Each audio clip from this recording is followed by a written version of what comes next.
Para quien visita el Gran Cañón del Colorado puede encontrarse con este panel informativo que indica que hay una disconformidad.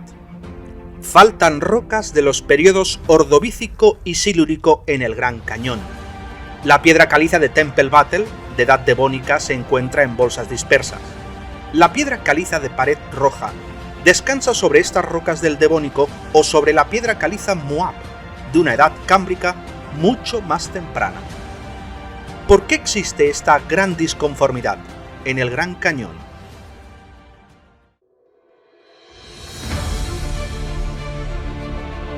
Hola amigos de Pixelando la Historia. Volvemos a considerar el diluvio universal. Segunda parte, geología y fósiles. Desde el punto de vista de la paleontología, el énfasis que hacemos es de que cuando miramos el registro fósil tenemos una enormidad de especies extinguidas, fósiles, tenemos una gran cantidad, una cantidad masiva de restos de diferentes tipos de organismos. Y lo mismo se puede decir de otros grupos de fósiles, donde se ve que han habido eventos, los llamamos mortalidades en masa. Y esos eventos se ve que tienen que haber sido de naturaleza catastrófica, porque si no, ¿cómo se puede hacer para que un evento, una tormenta como las que tenemos hoy, lleguen a matar una cantidad enorme de animales de un tipo, enterrarlos a una buena cantidad de ellos para que queden bien preservados? Entonces, la idea es de que, bueno, tenemos tantos restos, tantos esqueletos, tantos huesos, tantos huevos, de esto, del otro, que parece que lo que se necesita es un evento muy grande, muy extenso, y no solamente... La intrusión grave aquí porque no es posible que se haya desplazado toda esta arenisca, estos sedimentos. Había aquí una gran montaña en la parte superior. Vean cómo va esto. Si nosotros hubiéramos seguido la línea, esto seguiría hasta arriba. Pero de repente se corta y ahí están las capas sedimentarias, ¿sí? Una cosa que usan como prueba es el hecho de que bajo de esta línea de discordancia no hay fósiles. No hay fósiles, por lo que dicen que esta parte es tan vieja que se estaba estableciendo cuando no había vida en la Tierra. Y luego, durante mucho tiempo, hubo una erosión y pasó un largo periodo de tiempo. Y luego, cuando estas capas comenzaron a acumularse, había pasado suficiente tiempo para que hubiera formas simples de vida y la vida en el océano y cosas como estas. Ahora, hay muchos problemas con esto y no lo vamos a profundizar en este momento, pero quisiera decir que tenemos el problema de que no tenemos un aumento gradual en la vida por encima de esta línea. Es como si no hubiera nada aquí abajo y de pronto, de repente, ¡boom! Fósiles, fósiles, fósiles, fósiles en todo el camino hacia arriba. Ahora echemos un vistazo a todo esto, estas características similares. Aquí tenemos al Dr. Brown parado frente a una piedra arenisca cruzada y señala en esta imagen que esas capas, algunas de ellas son muy, muy empinadas. Ahora los geólogos convencionales intentan explicar que esta característica se creó en un ambiente seco, pero el Dr. Brown señala correctamente que eso no es posible porque no se puede apilar arena seca en este ángulo. Una pendiente máxima de 32 grados es lo que permitiría que se formaran arenas. Y estas capas son demasiado empinadas, mucho mayor de 32 grados. Por lo tanto, esta arena tenía que haber estado húmeda cuando estas capas se inclinaron hacia arriba.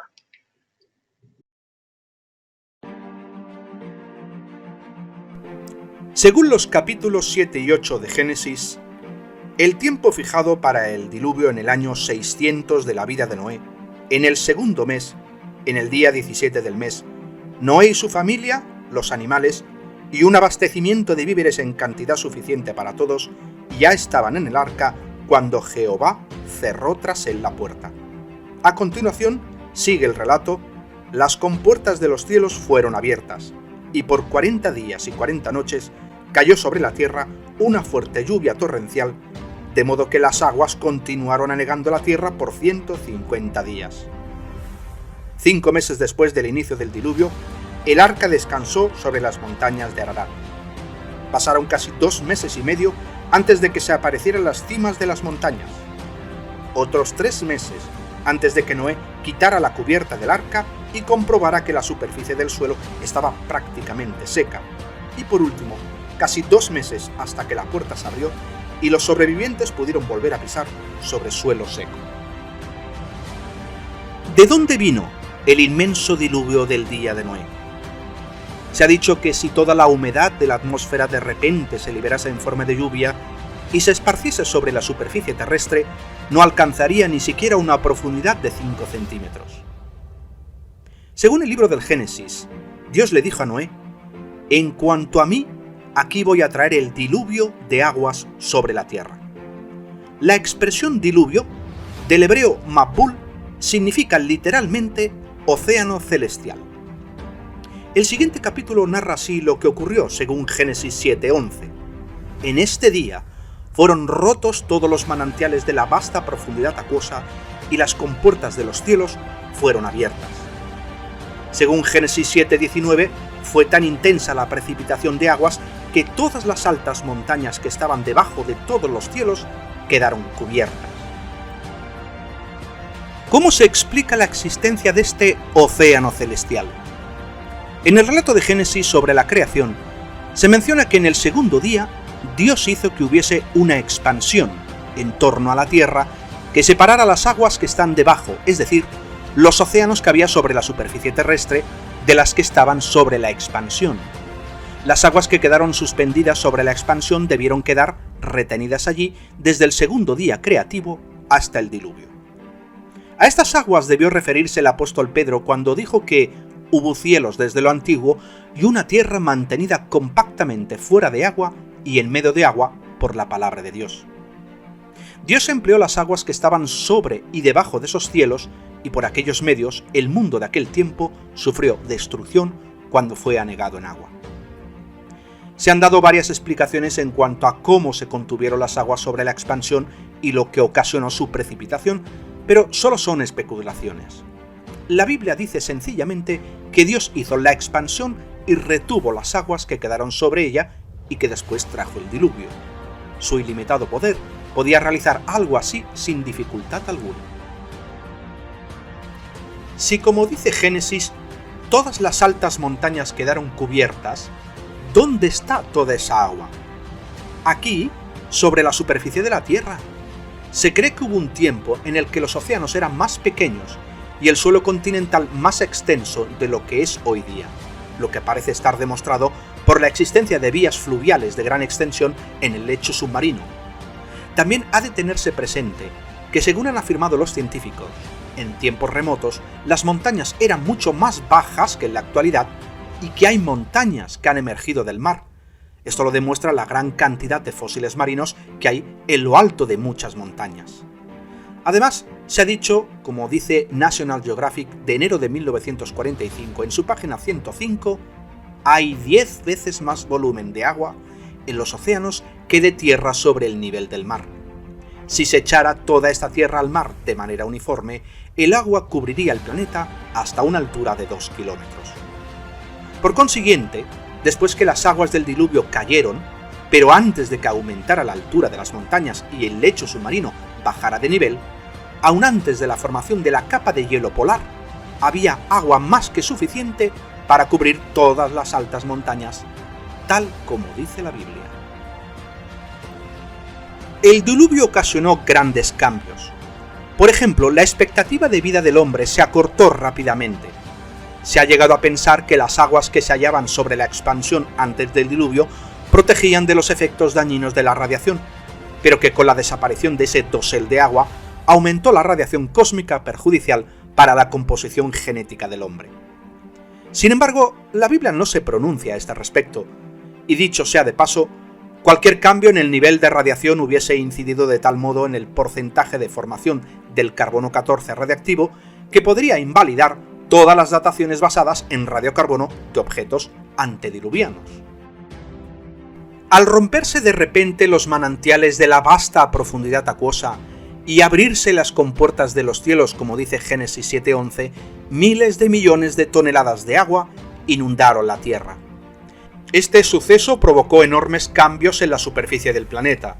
La corteza terrestre es relativamente delgada y varía en grosor, y se extiende sobre una masa blanda de miles de kilómetros de diámetro. Por lo tanto, es probable que bajo el peso del agua caída se produjeran grandes cambios en la corteza terrestre. Con el tiempo, se formaron nuevas montañas. Montañas ya existentes se elevaron a nuevas alturas. Cuencas marítimas poco profundas se ahondaron y cambió la configuración de las costas, de manera que en la actualidad, alrededor de un 70% de la superficie del planeta está cubierto de agua. Este cambio en la corteza de la Tierra explica muchos fenómenos geológicos, como la elevación a nuevas alturas de los antiguos litorales. Algunos han calculado que solo las presiones de las aguas equivalían a 310 kilos por cada centímetro cuadrado, suficiente para fosilizar con rapidez la fauna y la flora. Hay más indicios de cambios drásticos. Se han encontrado en diferentes partes de la Tierra restos de mamuts y rinocerontes, que algunos se han hallado en las rocas de Siberia y otros se conservaron en los hielos de Siberia y Alaska. Algunos se les halló con alimentos sin digerir en el estómago o todavía sin masticar entre los dientes, lo que parece indicar que murieron de repente. El comercio de colmillos de marfil permite suponer que se han encontrado decenas de miles de mamuts de aquella época. También se han hallado restos de fósiles de otros muchos animales, leones, tigres, osos, alces, en un estrato común, lo que indicaría que todas esas criaturas fueron destruidas al mismo tiempo. Se ha querido ver en esos hallazgos una prueba tangible y categórica del rápido cambio climatológico y de la repentina destrucción que ocasionó el diluvio universal. Más datos.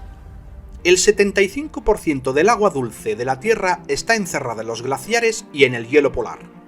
Si todo ese hielo se derritiera, el nivel del mar se elevaría muchísimo. Ciudades como Nueva York y Tokio desaparecerían. Además, la Nueva Enciclopedia Británica dice: se ha calculado que la profundidad media de todos los mares es de 3.790 metros, una cifra considerablemente mayor que la de la elevación media del terreno sobre el nivel del mar, que es de 840 metros. Si la profundidad media se multiplica por su respectiva área, se descubre que el volumen de las aguas oceánicas del mundo es 11 veces mayor que el volumen de la Tierra que sobresale del mar. Por eso, si todo fuera nivelado, si las montañas fueran aplanadas y las cuencas profundas del mar rellenadas, el mar cubriría toda la Tierra por una profundidad de miles de metros. Para que el diluvio sucediera, las cuencas marinas de antes del diluvio tendrían que haber sido menos profundas y las montañas tendrían que haber sido menos altas de lo que son ahora. ¿Es eso posible? El libro Wonders of Nature de Klaus-Jürgen Frank dice: hubo un tiempo, hace millones de años, en que océanos y llanuras se extendían en llana monotonía por zonas donde ahora las montañas se elevan a inmensas alturas. Los movimientos de las placas continentales hacen que la Tierra se levante a alturas donde únicamente los animales y las plantas más resistentes pueden sobrevivir, y por otra parte, también hacen que la Tierra se hunda y repose en esplendor oculto bien por debajo de la superficie del mar. Puesto que tanto las montañas como las cuencas marinas suben y se hunden, es patente que hubo un tiempo en que las montañas no eran tan altas como lo son ahora, ni las grandes cuencas marinas eran tan profundas. Las aguas después del diluvio tienen que haberse escurrido hacia las cuencas marinas. Los científicos creen que los continentes descansan sobre placas enormes.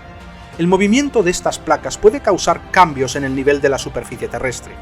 Hoy, en algunos lugares en los bordes de estas placas hay grandes abismos submarinos de más de 10 kilómetros de profundidad.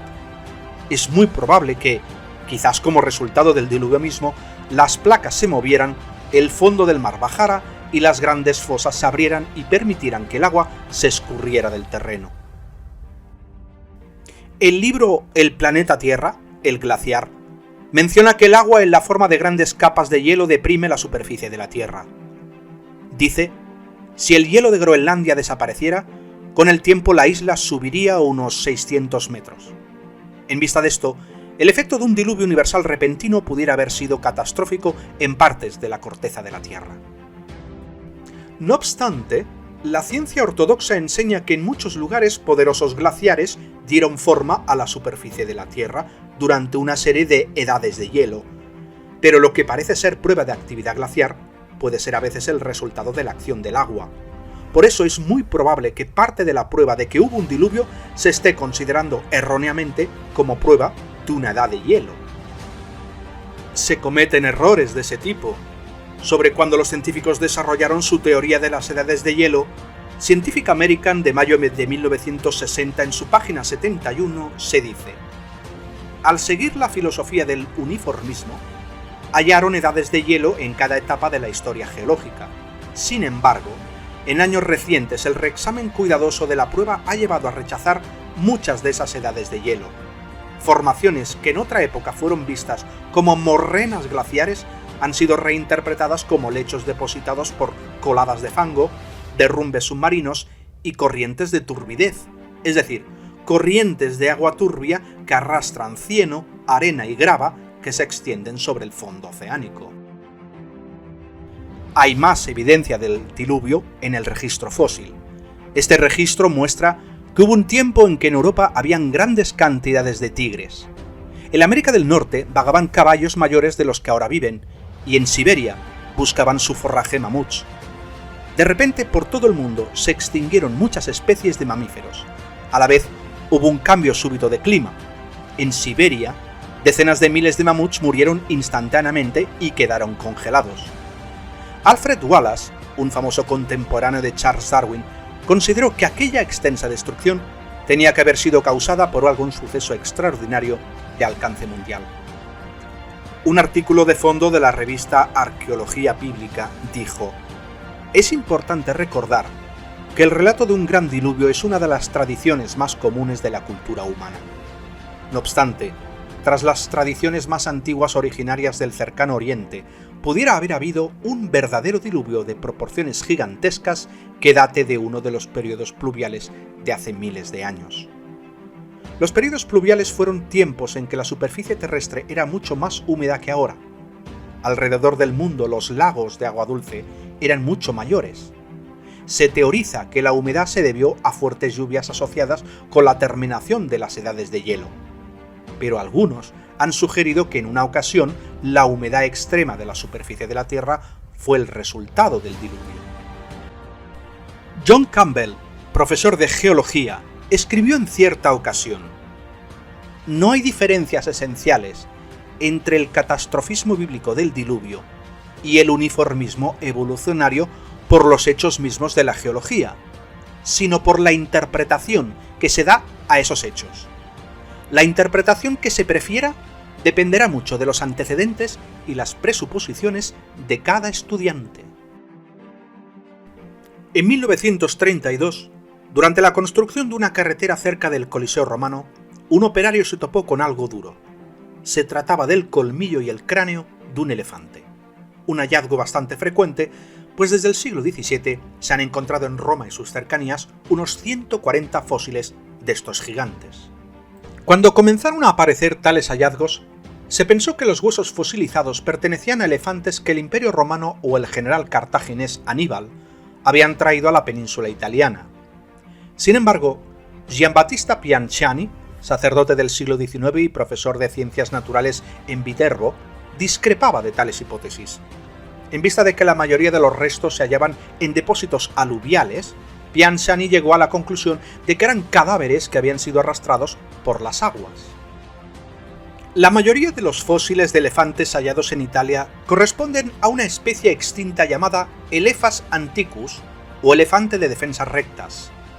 Como su nombre indica, poseía colmillos casi rectos y llegaban a medir 5 metros de alzada, lo cual supone casi 2 metros más alto que sus parientes actuales. El registro fósil indica que en un tiempo pastaron por toda Europa continental e Inglaterra, tal como sus primos los mamuts.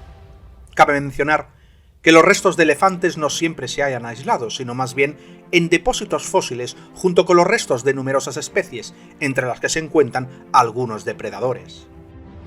Los fósiles descubiertos en Lazio, región del centro de Italia que incluye a Roma, apuntan a que en el pasado remoto la zona gozaba de un clima semejante al de África, puesto que había hipopótamos, gacelas y hasta grandes felinos.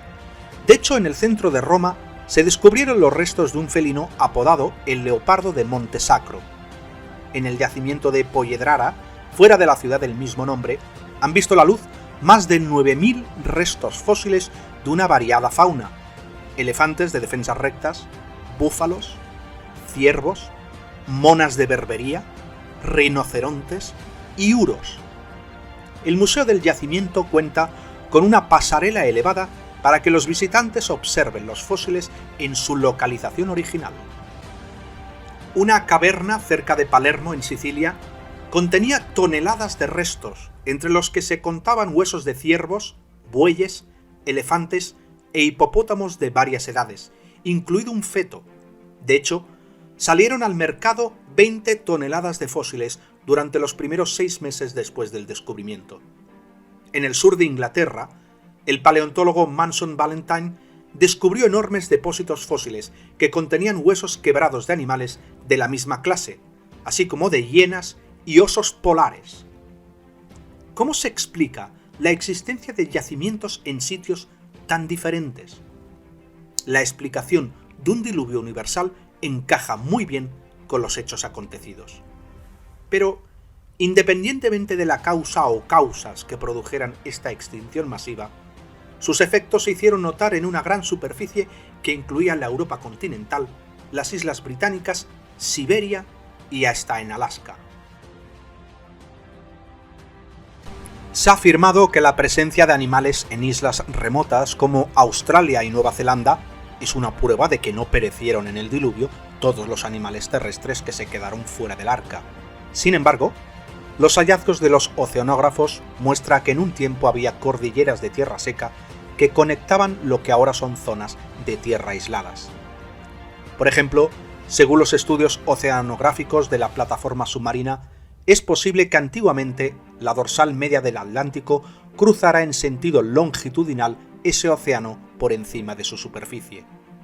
Cabe la posibilidad de que también haya habido otras cordilleras, de modo que los animales emigraran por estas antes de que se sumergieran en el océano. Otros estudios oceanográficos han hallado indicios de que en un tiempo existió en el Pacífico Sur un enorme continente que abarcaba Australia y muchas de las islas de Oceanía. En tal caso, los animales no habrían tenido ninguna dificultad en emigrar a estas tierras. Ahora, si nosotros queremos explicar este registro fósil de múltiples catástrofes, cómo encaja todo. Entonces, una idea sería, bueno, el registro fósil con todas esas múltiples catástrofes representa a lo mejor una megacatástrofe. Los científicos han reconocido una buena cantidad de catastrofismo en el registro fósil. Lo que pasa es que entre medio de las catástrofes ellos piensan, bueno, debe haber habido cantidad de años, millones de años, donde no pasó nada.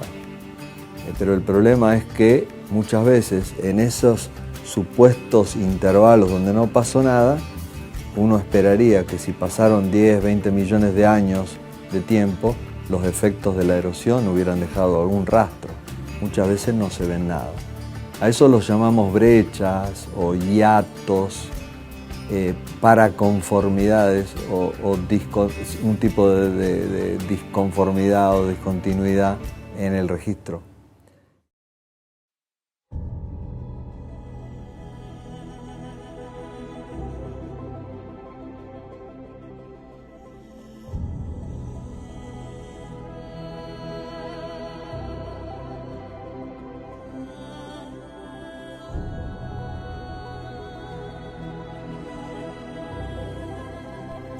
Una de las características únicas y más hermosas del Gran Cañón son los estratos sedimentarios de diferentes colores que están en las paredes del cañón a lo largo de kilómetros. Estos niveles están formados por roca caliza y arenisca, que es lo que genera ese arco iris en las rocas. Es una de las cosas que hace que el Gran Cañón nos parezca tan bonito cuando lo contemplamos. Pero estos estratos no son únicos del Gran Cañón, aunque nos dan una gran pista de cómo se formó. Leonard Brand, paleontólogo y geólogo, menciona: los estratos rocosos que vemos en la Tierra por todas partes, por lo general están en capas. Casi todas las rocas sedimentarias están depositadas por el agua. Walter Bate, zoólogo, menciona: vemos que los estratos de roca están formados por turbiditas. Los materiales de arrastre junto con la sucesión de catástrofes provocarían una acción turbidítica y el depósito de estos sedimentos. El agua trae yodo, o arena, o materiales más duros. Los lleva y los deposita en un estrato. Así es como se forman las típicas rocas que vemos en la columna estratigráfica. Leonard Brand sigue diciendo: hay diferentes tipos de sedimentos que terminan formando estratos de rocas, cada uno con un aspecto muy diferente entre sí, uno encima del otro. Pero la cuestión es: ¿cuánto tiempo pasó desde la formación de uno de estos estratos hasta el siguiente? La tendencia general es creer que a lo largo de millones de años el océano avanzó sobre el continente, depositó una capa de sedimentos y luego se retiró, dejando el suelo seco otra vez. En este periodo seco, que habría durado decenas de millones de años, este sedimento habría sido expuesto a los elementos del clima y la erosión. Leonard Brand menciona: si la capa no se cubre lo suficientemente rápido, suceden muchas cosas. Las plantas crecen, las raíces la atraviesan, los animales quedan enterrados, las corrientes de agua abren canales y galerías. No se mantiene intacta. Decenas de millones de años de acción atmosférica y erosión generarían una gran cantidad de irregularidades de estos dos estratos, como por ejemplo colinas y valles, pero no es lo que vemos. Hay poca variación entre estos niveles, son muy planas. Leonard Brand sigue diciendo: y el tiempo que debe pasar entre un estrato y otro supuestamente podría ser de 10 millones de años, como se puede ver en los depósitos del Gran Cañón. Habría mucha erosión, de hecho tanta erosión que todo el registro debería haberse borrado por completo. La tasa promedio de erosión es de unos 61 milímetros por cada 1000 años. Aplicando la tasa de erosión de 61 milímetros por cada 1000 años a lo largo de un periodo de 150 millones de años, no deberíamos tener 90 metros de erosión, ni 900 metros de erosión, sino unos 9 kilómetros de erosión. Todos los sedimentos juntos que componen los estratos del Gran Cañón deberían haber soportado una erosión 6 veces mayor. A pesar de esto, los estratos son horizontales. Esto nos dice que se depositaron rápidamente en una sucesión muy rápida. Leonard Brand sigue diciendo: ¿es realista pensar que pasaron 10 millones de años y este estrato permaneció intacto? No se erosionó formando galerías. Es como si no hubiera pasado el tiempo entre los diferentes estratos. El clima está en continuo cambio y la superficie de la Tierra cambia con él. Las tormentas eléctricas, inundaciones, huracanes, terremotos y el viento, entre otros factores, transformaron y esculpen la superficie de la Tierra. Estos elementos siempre depositan sedimentos o erosionan los sedimentos presentes, provocando que las superficies se vuelvan irregulares. El tiempo hace que cambie. Así que, cuando vemos los puntos de contacto entre estos estratos de sedimento y no constatamos evidencia de erosión o de acumulación, no encaja la idea de que pasaron millones de años sin que esta superficie se viera alterada. Walter Bate menciona: estos estratos son de turbidita que generalmente se ordenan de partículas gruesas a finas, lo que desafía los principios uniformistas. Esto confirma que los materiales se depositaron muy rápido. Cuando hay un espacio de 100 millones de años, tendríamos que tener una erosión de varios kilómetros. Sin embargo, el estrato es horizontal. Si se hubiera formado durante mucho tiempo, tendríamos que ver una erosión irregular entre estratos. Clyde Webster, profesor de química, menciona: la falta de erosión confirma que se trata de un periodo de tiempo corto, no uno largo. La horizontalidad de los estratos nos habla de un pasado completamente diferente, y este es el tipo de información que encontramos en el diluvio del Génesis. No podemos ver la erosión de millones de años porque nunca existieron. Esto es lo que las rocas nos cuentan, pero la erosión no es lo único que falta. De hecho, tampoco aparecen capas enteras de sedimentos que representen millones de años.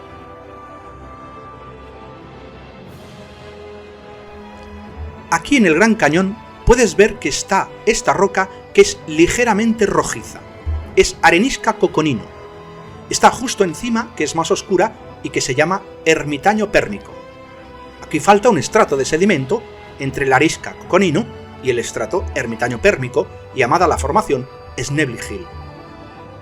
Aquí podemos ver la arenisca coconino con color más tenue, y por debajo de esta se encuentra la formación de Snebly Hill, que faltaba en el Gran Cañón. Debajo de la formación Snebly Hill está el ermitaño pérmico, aunque más oscurecida por la vegetación del valle. Esta es la formación Snebly Hill. Son más de 240 metros de roca que corresponderían a más o menos 6 millones de años.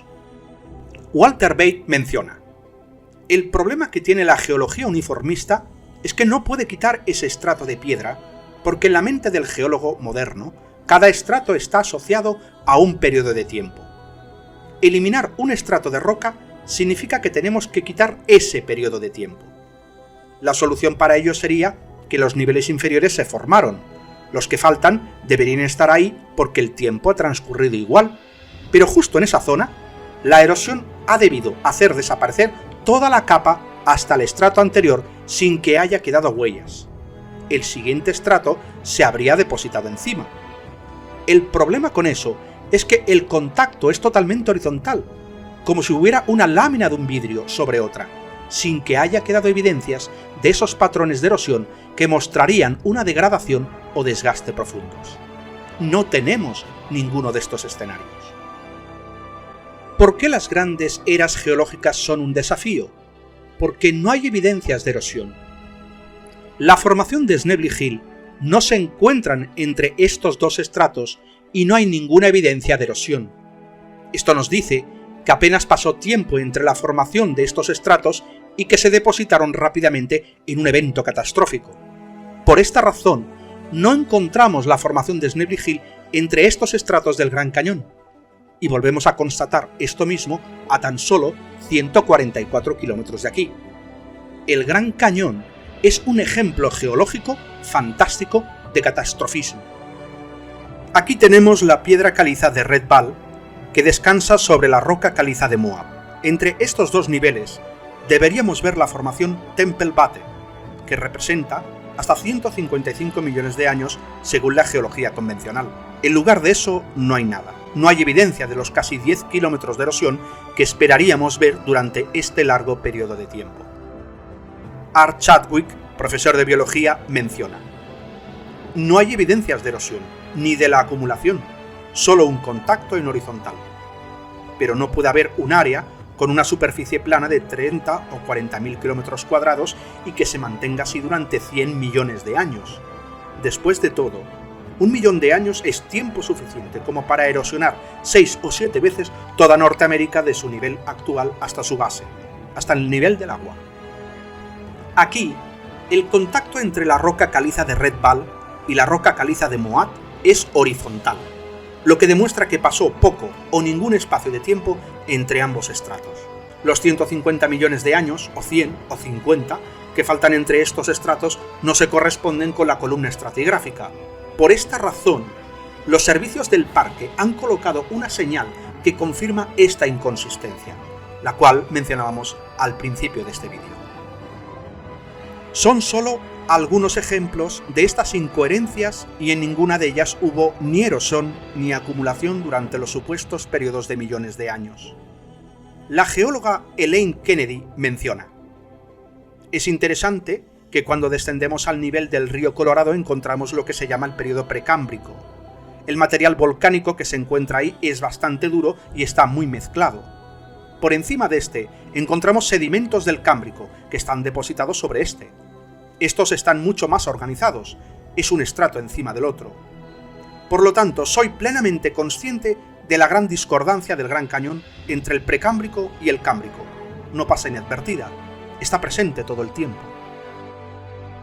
La gran discordancia del Gran Cañón son supuestamente 1.200 millones de años que faltan entre el nivel del Precámbrico y el Cámbrico. Durante este tiempo, deberíamos observar 72 kilómetros de erosión irregular. Esto es tiempo suficiente como para erosionar los 40 kilómetros de la corteza terrestre 2 veces. Pero el nivel cámbrico yace horizontal sobre el nivel precámbrico. Y de nuevo, el punto de contacto entre ambos es horizontal, lo que nos dice que la acumulación de estos estratos no es el resultado de millones de años de erosión, sino la evidencia empírica de una catástrofe ocasionada por una amplia superficie de agua en un periodo de tiempo muy corto. Estos estratos de sedimentos son testimonio imparciales de un diluvio catastrófico. Cuando vemos el tamaño de estos depósitos, nos muestran que este diluvio fue a escala mundial. La bióloga Karen Jensen menciona: en el Gran Cañón se puede observar los estratos que existen en los márgenes, pero todos estos estratos de cientos de kilómetros que van desde Arizona, Utah, Wyoming y Montana hasta Canadá son los mismos estratos. Cuando estos estratos están dispuestos en horizontal, no hay interrupciones entre ellos. No es solo que los estratos se asentaron rápidamente, sino que entre uno y otro no hubo millones de años de erosión. La ausencia de la erosión entre los estratos sedimentarios en el Gran Cañón muestran que se depositaron rápido a consecuencia de una catástrofe. Pero además, el hecho de que estos estratos se extiendan cientos de kilómetros atravesando varios estados hasta Canadá muestra que la magnitud de la catástrofe fue mucho mayor de lo que se haya experimentado en cualquier parte del mundo.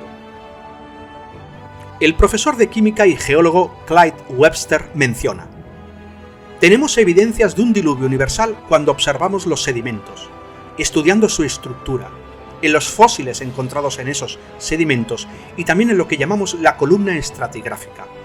Encontramos el cámbrico, el ordovídico, el silúrico, el devónico, el carbonífero y el pérmico. Esas son algunas de las grandes estructuras que vemos. Las podemos encontrar en América. Vamos a Europa y encontramos las mismas secuencias. Vamos a Asia y encontramos las mismas secuencias. Vamos a Australia y encontramos las mismas secuencias. No solo encontramos las mismas secuencias en la estructura y en el contenido, también en el contenido fósil. Esto demuestra que algo tuvo que pasar en todo el mundo. Si no fuese de forma simultánea, estuvo muy cerca de serlo, para que se depositaran todos estos sedimentos y todas las estructuras sedimentarias. Elaine Kennedy, geóloga, menciona: intento centrarme en las cosas que se han registrado y nos han ayudado a darnos cuenta del aspecto universal del diluvio. Por ejemplo, lo que llamamos las calizas de Creta del Cretácico, que se encuentran en todo el mundo. Un ejemplo de rocas formadas por Creta son los acantilados de Dover, en el sur de Inglaterra. El sistema y periodo Cretácico toma su nombre de esta roca. El zoólogo Walter Bate habla de esta manera: la capa de Creta se deposita bajo el agua. Se forma a partir de los esqueletos de carbonato de calcio de foraminíferos. Son organismos marinos, y hay grandes cantidades de estos organismos. Este estrato se extiende de continente a continente, y solo pueden depositarse estando bajo el agua. Por lo tanto, todo el mundo debió de estar bajo el agua al mismo tiempo. Estos son pruebas tan convincentes de un diluvio universal que realmente uno necesita de mucha imaginación para contemplarlo como una serie de avances y regresiones periódicas del mar. Y eso son solo un tipo de depósitos que nos dicen que sucedieron eventos a escala mundial, porque tenemos Creta en varias partes del mundo y todas ellas están en la misma posición dentro de la columna geológica. Clyde Webster sigue mencionando: encontramos que están sobre arena que contiene hierro que llamamos arenisca glauconítica, y encontramos arenisca glauconítica en Inglaterra. Podemos encontrar el mismo estrato de caliza en América. Podemos encontrarlo en Australia, y siempre están sobre las areniscas glauconíticas, y tienen siempre los mismos tipos de fósiles. Es una prueba de que sucedió algo similar en todo el mundo. Esta es la formación de roca caliza Kaibar. Esta roca se encuentra en toda Nevada, Utah, Arizona, hasta llegar a California y está repleto de fósiles marinos. El hecho de que encontremos fósiles marinos nos dice que este estrato debió formarse rápidamente, porque es la única manera de que se forme la fosilización. El paleontólogo Leonard Brand menciona: hay ciertos tipos de formaciones de roca caliza características del Gran Cañón y del Paleozoico que se encuentran en Europa y Asia y en otras partes del mundo. Estas rocas calizas son muy típicas porque están distribuidas por todo el mundo. En los estratos hay cosas que aquí son características y que están en todo el mundo. Un poco más arriba se aprecian otras características iguales en todo el mundo. Y un poco más arriba, las rocas presentan otras características homogéneas en todo el mundo, y así podríamos seguir. ¿Por qué están en todo el mundo? La mejor explicación es que ocurrió un desastre a nivel mundial.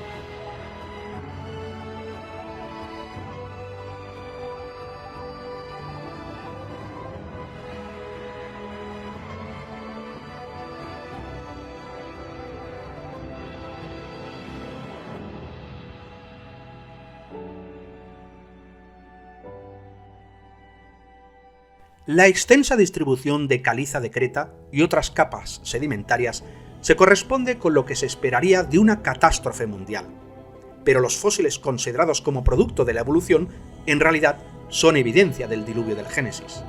Encontrar los mismos fósiles en las mismas capas en todo el mundo es otro dato constatado que da consistencia al relato de un diluvio universal. Encontramos que los peces están fosilizados en su posición original, a veces con comida en su boca. Es una muerte instantánea. Los fósiles solo se forman cuando se entierran con rapidez. Para tener un entierro rápido se necesita una catástrofe, una avalancha de barro provocada por lluvias intensas o por un diluvio. El hecho de que haya tantos fósiles en todo el mundo o en los mismos estratos demuestran un entierro rápido a escala mundial. Otra pista que señala que esto fue el resultado de un diluvio universal es el hecho de que estos animales fueron arrastrados a los llamados cementerios fósiles por corrientes muy fuertes. Por ejemplo, la cuenca Karoo de Sudáfrica, encontramos que los restos fósiles están orientados en la misma dirección de la corriente del agua. El pensamiento moderno diría que estos animales debieron depositarse en cuencas de ríos y después se esparcieron prácticamente por todo el continente africano, pero eso sería un río gigante. Hay muchas cosas que apuntan a un diluvio universal.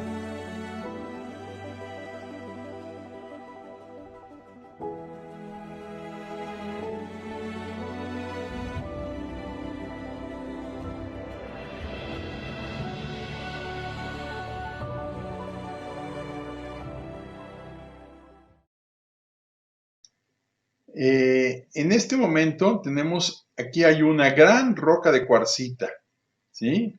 Que lo están viendo en un guía turístico. Esta roca de cuarcita, este bloque que está aquí, es roca secundante, es arenisca, y recuerdas que la cuarcita es una roca metamórfica. Es una roca metamórfica. Y podría ser formada de arenisca, ¿no? De arenisca que se transformó en cuarcita. Vamos a ver esta misma imagen donde está colocada esta gran disconformidad, esta gran roca de cuarcita. Aquí está la roca de cuarcita. Está muy arriba del bloque de cuarcita original. El bloque de cuarcita original está aquí y arriba está este bloque de cuarcita. ¿Cómo es que ese bloque de cuarcita está hasta arriba? Está hasta arriba millones de años. Se rompió y terminó acá. ¿Cómo hacen los geólogos para explicar esto? Pues solamente que cómo se transformó esa roca, cómo subió esa roca de cuarcita o cómo se depositó después. Esto no se hubiera convertido en cuarcita, que abajo un trozo podría haberse roto y esas capas estarían húmedas y podrían haber flotado hacia arriba. Y de hecho, el barro húmedo realmente que está aquí está flotando. Entonces, estas arenas eran arenas movedizas, eran arenas húmedas. Por tanto, con el mecanismo de licuefacción, había ascendido esa roca de cuarcita menos densa y flotó hasta arriba. Esto no fue en millones de años, sino que fue durante el proceso del diluvio, cuando se fueron comprimiendo las rocas, se quebraron las rocas metamórficas y ascendió esta roca de cuarcita. Si miras con mucho cuidado, observa la forma en que estas capas están curvadas a su alrededor. Puedes ver un pequeño rastro. Aquí es como un rastro. O sea, ni siquiera hay inundaciones de agua tan grandes como las que se ven en el registro fósil. Cuando le agregas todas las erupciones volcánicas y todos los impactos extraterrestres, resulta que se tornan algo sumamente espectacular, de naturaleza global, porque todo esto está en todos los continentes. Y bueno, todo eso me parece a mí una muy buena evidencia de que a lo mejor nuestro modelo bíblico, aunque no menciona muchos de estos detalles, es una buena explicación de la historia de la Tierra y de la vida sobre la Tierra.